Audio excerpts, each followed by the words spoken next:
اللہ الرحمن الرحیم الحمد للہ رب العالمین والصلاة والسلام علی سید الانبیاء والمرسلین وعلی آلہ واصحابہ اجمعین اما بعد فقد قال اللہ تبارک و تعالی فی القرآن المجید اعوذ باللہ من الشیطان الرجیم بسم اللہ الرحمن الرحیم لن ينال الله لحومها ولا دماؤها ولكن يناله التقوى منكم صدق اللہ العلی العظیم۔ محترم بزرگوں اور عزیز ساتھیوں، ذی الحجہ کا مہینہ چل رہا ہے۔ عظمت اور فضیلت کے لحاظ سے یہ مہینہ بھی دوسرے مہینوں سے امتیازی شان رکھتا ہے۔ اس مہینے کے اندر دو اعمال ایسے ہوتے ہیں جو ان کے علاوہ دوسرے مہینوں کے اندر ہو نہیں سکتے۔ ایک تو حج کا عمل جو اس مہینے کے کچھ دنوں کے ساتھ اور کچھ مخصوص جگہوں کے ساتھ وہ خاص ہے، اور دوسرا عمل قربانی کا عمل ہے جو اس مہینے کے ساتھ خاص ہے۔ اس لحاظ سے یہ مہینہ انتہائی اہمیت اور انتہائی عظمت کا حامل ہے۔ اس مہینے کے اندر خاص طور سے جو عمل کیا جاتا ہے وہ قربانی کا عمل ہے، اور اس عمل کی وجہ سے اللہ رب العزت کا بندے کو اتنا قرب حاصل ہوتا ہے جتنا قرب کسی اور چیز سے حاصل نہیں ہو سکتا، کہ ان اعمال ان دنوں کے اندر اللہ رب العزت کے نزدیک اس سے زیادہ عمل، اس سے زیادہ بہترین اور محبوب عمل کوئی ہے نہیں، یعنی قربانی کا عمل۔ ہم اس قربانی کے عمل کو کس کی یادگار کے طور پر مناتے ہیں اور اس کو کس جذبے کے ساتھ منانا چاہیے، اس کے کرتے وقت ہمارے دلی جذبات کیا ہوں، اسی کے متعلق کچھ باتیں آج ذکر کی جائیں گی۔ جیسا کہ آپ حضرات کے علم کے اندر ہے، حضرت ابراہیم علیہ السلام کی پوری زندگی آزمائش اور ابتلاء کے اندر گزری ہے۔ حضرت ابراہیم علیہ السلام کا اللہ رب العزت نے امتحان لیا، اور وہ اس امتحان کے اندر پورے کامیاب اترے۔ وَإِذِ ابْتَلَىٰ إِبْرَاهِيمَ رَبُّهُ بِكَلِمَاتٍ فَأَتَمَّهُنَّ۔ اللہ رب العزت نے حضرت ابراہیم علیہ السلام کو جو مقام اور رتبہ عطا فرمایا تھا، وہ ان کی ابتلاء اور آزمائش اسی اعتبار سے تھی۔ چنانچہ کئی واقعات پہلے ذکر کیے جا چکے ہیں۔ حضرت ابراہیم علیہ السلام کے پاس کوئی اولاد نہیں تھی۔ ظاہر سی بات ہے کہ اگر کسی کے پاس کوئی اولاد نہ ہو تو اس کی انتہائی خواہش یہ ہوتی ہے کاش مجھے کوئی اولاد ہو جائے۔ حضرت ابراہیم علیہ السلام نے اللہ رب العزت کے حضور دعا کی، اور ان کی عمر 90 کے قریب، 80 سے متجاوز اور 90 کے آس پاس تھی۔ اس عمر کے اندر حضرت ابراہیم علیہ السلام نے اللہ رب العزت سے دعا کی، رب ہب لی من الصالحین، کہ اے پروردگار تو مجھے صالح اولاد عطا فرما۔ حضرت ابراہیم علیہ السلام کو اللہ رب العزت نے ایک نیک لڑکے کی بشارت سنائی، اور حضرت ابراہیم علیہ السلام کے گھر کے اندر اولاد ہوئی۔ جب حضرت ابراہیم علیہ السلام کے گھر کے اندر اولاد ہوئی تو حضرت ابراہیم علیہ السلام کی آزمائش ابھی ختم نہیں ہوئی، اللہ رب العزت نے ان کو آزمایا، اور اس آزمائش کے اندر بھی حضرت ابراہیم علیہ السلام پورے اترے۔ چنانچہ حضرت ابراہیم علیہ السلام کو ایک خواب دکھلایا گیا، جس خواب کے اندر انہوں نے یہ دیکھا کہ میں اپنے بیٹے کو ذبح کر رہا ہوں، اور مسلسل 3 رات تک یہ خواب آیا۔ حضرت ابراہیم علیہ السلام نے اس خواب کا تذکرہ اپنے بیٹے اسماعیل سے کیا، جو بڑی آرزو اور منت کے بعد ملے تھے، اور کہا کہ اے بیٹے، انی ارا فی المنام انی اذبحک فانظر ماذا تری، کہ اے بیٹے میں خواب کے اندر یہ دیکھ رہا ہوں کہ میں تم کو ذبح کر رہا ہوں، بتلاؤ تمہاری کیا رائے ہے۔ حضرت اسماعیل علیہ السلام بھی حضرت ابراہیم علیہ السلام کے تربیت یافتہ تھے، ان کا جواب کوئی الگ نہیں ہو سکتا تھا۔ انہوں نے بھی کہا یا ابت افعل ما تؤمر ستجدنی ان شاء اللہ من الصابرین، کہ اے ابا جان، آپ کو جس چیز کا حکم دیا گیا ہے آپ اس کو کر گزریے، آپ ہمیں صبر کرنے والوں میں سے پائیں گے۔ حضرت ابراہیم علیہ السلام نے حضرت اسماعیل علیہ السلام کو ذبح کرنے کے متعلق جو خواب دیکھا تھا، اس خواب کا تذکرہ اپنے بیٹے اسماعیل کے سامنے کیا، اور وہ بھی اس عمل کے لیے تیار ہو گئے۔ جب باپ اور بیٹا دونوں اس عمل کے لیے جا رہے تھے تو حضرت ابراہیم علیہ السلام کو شیطان نے بہکانے کی کوشش کی، تو اس وقت حضرت ابراہیم علیہ السلام نے شیطان کو منا کے قریب 7 کنکری ماری،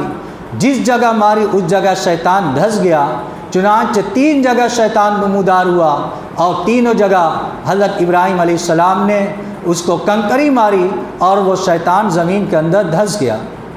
بالآخر حضرت ابراہیم علیہ السلام نے ذبح کرنے کا ارادہ کیا اور تیار ہو گئے، لیکن خدا کو منظور ذبح کرانا نہیں تھا، بلکہ ان کے جذبات کو دیکھنا تھا کہ یہ اس کے لیے کتنا تیار ہے۔ جب حضرت ابراہیم علیہ السلام ذبح کرنے کے لیے تیاری کر رہے تھے اور ذبح کر رہے تھے، اس وقت آسمان سے ندا آئی کہ وَنَادَيْنَاهُ أَن يَا إِبْرَاهِيمُ قَدْ صَدَّقْتَ الرُّؤْيَا إِنَّا كَذَلِكَ نَجْزِي الْمُحْسِنِينَ، کہ ابراہیم، ہم نے آپ نے خواب کو سچا کر دکھایا۔ خواب کے اندر صرف یہ دیکھا تھا کہ ذبح کر رہا ہوں، ذبح کر دیا، یہ نہیں دیکھا تھا، لہذا جس عمل کو تم نے خواب کے اندر دیکھا تھا اس عمل کی تکمیل کر دی۔ پھر اللہ رب العزت نے ان کے بدلے ایک ذبیحہ، ایک مینڈا کو بھیجا، جو حضرت ابراہیم علیہ السلام نے حضرت اسماعیل علیہ السلام کے فدیہ کے طور پر ذبح کیا۔ جب ہم قربانی کے اس عظیم عمل کو کریں تو اس وقت ہمارے پیش نظر یہ چیز ہونی چاہیے۔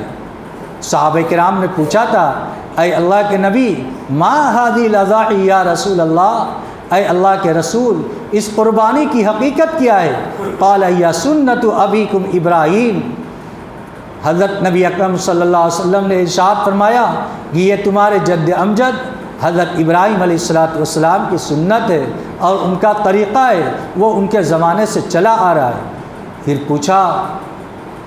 قالوا فما لنا یا رسول اللہ،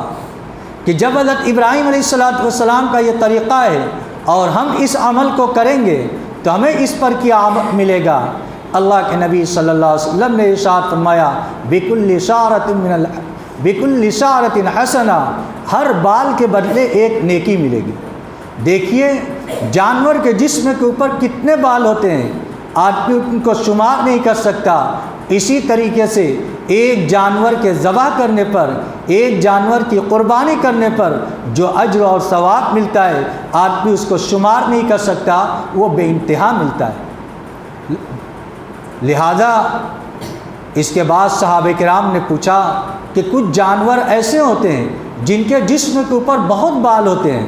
دمبے وغیرہ کے اوپر، بھیڑ وغیرہ کے اوپر، تو اللہ کے نبی صلی اللہ علیہ وسلم سے انہوں نے پوچھا فمسف یا رسول اللہ، تو اس کا کیا حال ہے؟ دمبے وغیرہ کا، تو اللہ کے نبی صلی اللہ علیہ وسلم نے ارشاد فرمایا اس کا بھی یہی حکم ہے کہ ہر بال کے بدلے میں ایک نیکی ملے گی۔ جب ہم اتنے عظیم عمل کو کرنے والے ہوں گے اور ہم اس کو ادا کریں گے تو اس عظیم عمل کی ادائیگی کے وقت کہیں ایسا نہ ہو کہ ہماری نیت کے اندر فتور کی وجہ سے، نیت کی خرابی کی وجہ سے اتنے بڑے اجر سے ہم محروم ہو جائیں۔ اگر ہم نے قربانی کی اور قربانی خالص اللہ کے لیے نہیں کی بلکہ اس کے اندر ریا آ گئی، لوگوں کو دکھلانا آ گیا، اپنے نام و نمود کا جذبہ پیدا ہو گیا، شہرت کا خیال آ گیا، تو جانیے اللہ رب العزت کے نزدیک لن ینال اللہ لحومها ولا دماؤها ولکن ینالہ التقوی منکم، اللہ رب العزت کے نزدیک نہ قربانی کا گوشت پہنچتا ہے نہ اس کا خون پہنچتا ہے، اللہ رب العزت کے نزدیک تو تمہارے دل کا تقوی اور تمہارے دل کا اخلاص پہنچتا ہے کہ تم نے قربانی کو کس جذبے سے کیا، تمہارے دل کے اندر نیت کیا تھی۔ عام طور سے دکھلاوے کی نیت ہو جاتی ہے کہ ہم بڑا جانور لائیں گے تو یہ اتنے لاکھ کا ہے، چھوٹے جانور کے اندر بڑے بڑے جانور، ایسے موٹے تازے جانور لاتے ہیں اور نیت یہ ہوتی ہے کہ لوگ دیکھ کر ہمارے جانور کی تعریف کریں۔ نیت کا حال اللہ کو معلوم ہوتا ہے، لیکن ظاہری عمل سے آدمی کو پتہ چل جاتا ہے کہ اس کی نیت کیا ہے۔ وہ جانور لایا ہے، اب اس کے اندر کمپٹیشن شروع ہو جاتا ہے کہ یہاں اتنے کا جانور آیا ہے، ہمارے یہاں اتنے کا آئے گا، ان کے یہاں اتنے کا آیا ہے، ہم اس سے بڑھ کر لائیں گے۔ اب اس کمپٹیشن کے دور کے اندر اگر یہ ماحول چل گیا کہ جانور کے خریدنے کے اندر کمپٹیشن ہونے لگا، تقابل ہونے لگا، ہم ایک دوسرے سے آگے بڑھنے کی کوشش کرنے لگے، تو یہ یاد رکھیں کہ ہم جس عظیم قربانی کو ادا کرنے کے لیے جا رہے ہیں اور جو قربانی انتہائی محبوب عمل ہے، ظاہر سی بات ہے کہ یہ محبوب عمل اور قیمتی عمل ہمارے نیت کی وجہ سے برباد ہو جائے گا، اور اس پر جو اجر مرتب ہونا چاہیے اجر کے بجائے ہم گناہ کے اندر مبتلا ہو جائیں گے، اور اللہ رب العزت کے نزدیک یہ ہماری قربانی رائے گا اور بیکار چلی جائے گی۔ کس چیز کی وجہ سے؟ دنیا کے اندر معمولی شہرت کی وجہ سے،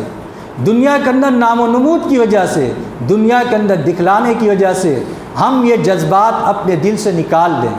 ہمارے دل کے اندر یہ خیال پیدا نہ ہو کہ ہمارا بکرا فلاں کے بکرا سے اچھا ہونا چاہیے۔ دو چیز الگ الگ ہے۔ ایک تو یہ کہ آدمی جب قربانی کرے تو قربانی کے اندر اچھے سے اچھے قسم کا جانور لانے کی کوشش کرے، یہ آدمی کے جذبات ہونے چاہیے۔ کیوں؟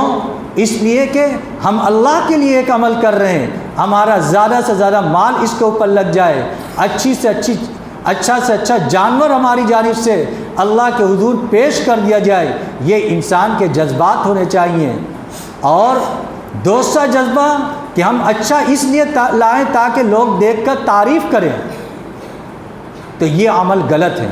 ہم اچھا لائیں گے تاکہ اللہ رب العزت کو دکھلا سکیں، لوگوں کو دکھلانے کے لیے نہیں، کیونکہ اگر آدمی کوئی عمل لوگوں کو دکھلانے کے لیے کرتا ہے تو اللہ رب العزت کے نزدیک اس کا کوئی اجر نہیں ہوتا۔ بعض حدیث سے دوسرے عمل کے بارے میں آتا ہے، من صلی یرائی فقد اشرک ومن صام یرائی فقد اشرک ومن تصدق یرائی فقد اشرک۔ جس شخص نے لوگوں کو دکھلانے کے لیے نماز پڑھی اس نے اللہ کے ساتھ شرک کیا، جس نے لوگوں کو دکھلانے کے لیے روزہ رکھا اس نے شرک کیا، جس نے لوگوں کو دکھلانے کے لیے صدقہ و خیرات کیا اس نے اللہ کے ساتھ دوستوں کو شریک کیا۔ ظاہر سی بات ہے کہ یہ صرف اسی عمل تک محدود نہیں، بلکہ جو بھی نیکی کا کام اللہ کے لیے ہونا چاہیے وہ اللہ کے علاوہ دوستوں کو دکھلانے کے لیے کرے گا تو وہ اللہ کے ساتھ دوستوں کو شریک کر رہا ہے۔ اور جب کوئی عمل دوستوں کو شریک کر کے کیا جائے گا حشر کے میدان کے اندر اللہ رب العزت فرمائے گا جاؤ جس کے لیے اس عمل کو کیا تھا اس سے اس کا اجر لے لو، اور وہاں پر کوئی کسی چیز کا مالک نہیں ہوگا کہ وہ اس کا اجر اس کو دے سکے۔ اس لیے ہمارے معاشرے کے اندر یہ جذبات ہوتے ہیں کہ ہمارا جانور دوسرے سے اچھا ہو، لیکن یہ تقابل اس لیے ہوتا ہے تاکہ لوگوں کی نگاہ کے اندر ہماری حیثیت بیٹھے،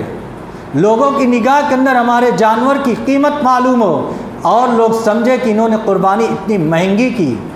ہم لوگوں کو دکھلانے کے لیے نہ کریں، اللہ کو دکھلانے کے لیے کریں، اللہ رب العزت کو دکھلانے کے لیے کریں گے تو اللہ رب العزت اس قربانی کے اوپر ہمیں اجر مرحمت فرمائے گا، اور یہ قربانی ہمارے لیے آخرت کے اندر اجر کا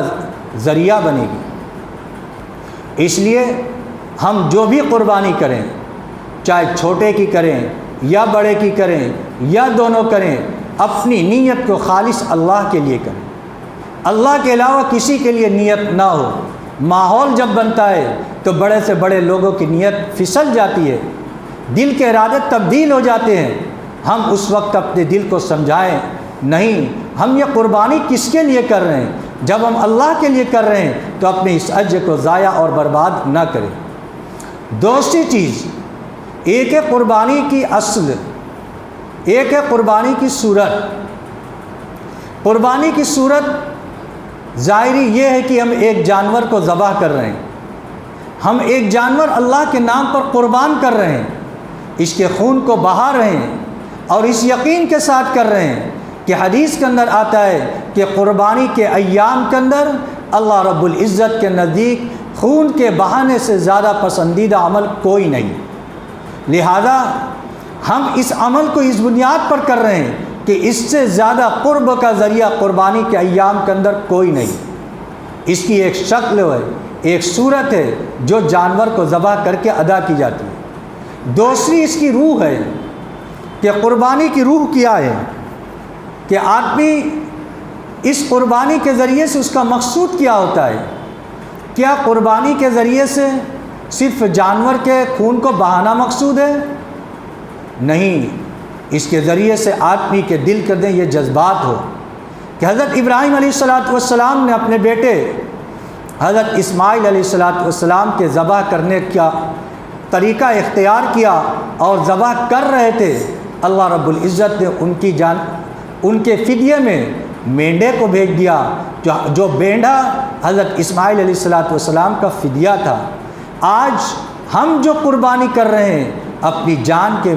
فدیہ کے طور پر کر رہے ہیں، اور یہ حقیقت ہو اور یہ بات پیش نظر ہو کہ آج ہم اس جانور کی قربانی پیش کر رہے ہیں، لیکن اگر کبھی دین کو ایسی ضرورت پیش آ گئی کہ دین کی بنیاد پر ہمیں اپنی جان کا بھی نذرانہ پیش کرنا پڑ جائے تو ہم اس سے بھی دریغ نہیں کریں گے، بلکہ اپنی جان کو بھی اللہ کے حضور پیش کرنے کے لیے تیار ہوں گے۔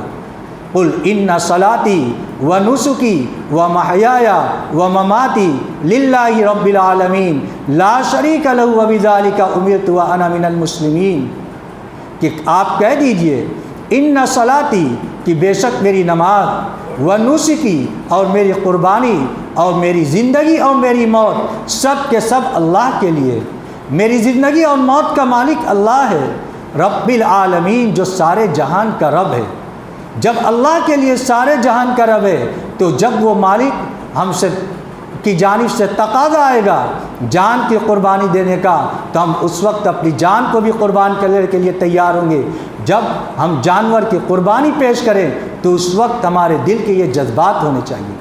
ہم انتہائی اہتمام کے ساتھ قربانی کو ادا کریں اور ان جذبات کے ساتھ اور جو ملنے والے اجر ہیں اس کو پیش نظر رکھیں گے تو انشاءاللہ قربانی کے عمل کی جو اصل ہے، جو روح ہے وہ ہمیں حاصل ہوگی۔ ورنہ اگر ہم لوگوں کے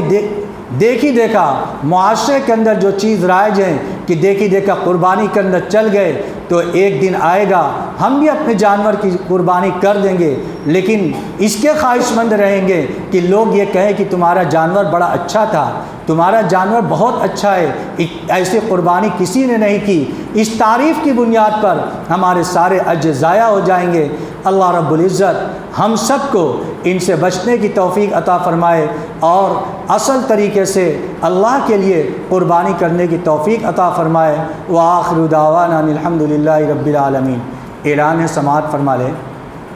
پچھلے ہفتے بھی اعلان کیا گیا تھا کہ جمعیت علماء بنارس کے زیر اہتمام اجتماعی قربانی کا نظم کیا گیا ہے،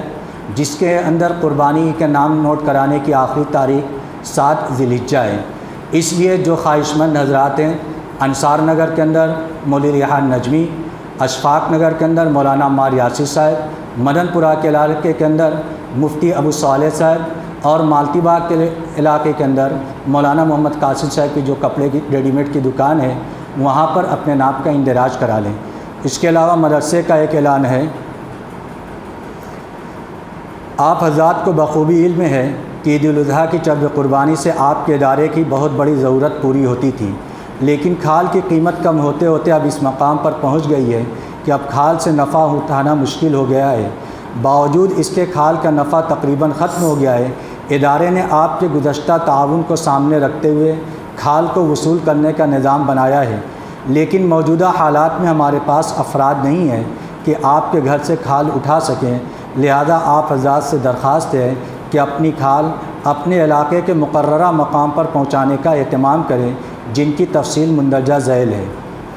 مدن پورہ، دیونات پورہ، تاڑ تلہ، گول چبوترا، مالتی باغ، سگرا باغ، بازار سدانند، جامعہ اسلامیہ قدیم بلڈنگ مدن پورہ، ریوڑی تالاب کے اندر جامعہ اسلامیہ عربیہ، اشفاق نگر کے اندر مسجد بیت المکرم کے نیچے، انصار نگر مسجد محمود انصار نگر، بیرڈیاں چھائی مدنی مسجد، بیرڈیاں جکھا مسجد حمید، شیوالا مکان حاجی محمد ہاشم صاحب سوت والے مسجد کے بغل میں، اشفاق نگر مسجد کے بغل میں حاجی محمد ہاشم صاحب سوت والے کے مکان میں۔ اور آپ حضرات نے ادارے کی خیرخواہی کے لیے ہمیشہ اپنے آپ کو پیش کیا ہے، اس لیے جب کہ کھال سے ادارے کو نفع حاصل نہیں ہو رہا ہے تو اس نازک دور میں ادارے کو مزید نقصان سے بچانے کے لیے اگر ممکن ہو تو اپنی کھال کے ساتھ ادارے کا کچھ تعاون بھی کر دیں، تاکہ اس عمل پر آنے والے خرچے کی تلافی آپ کے تعاون سے مکمل ہو جائے۔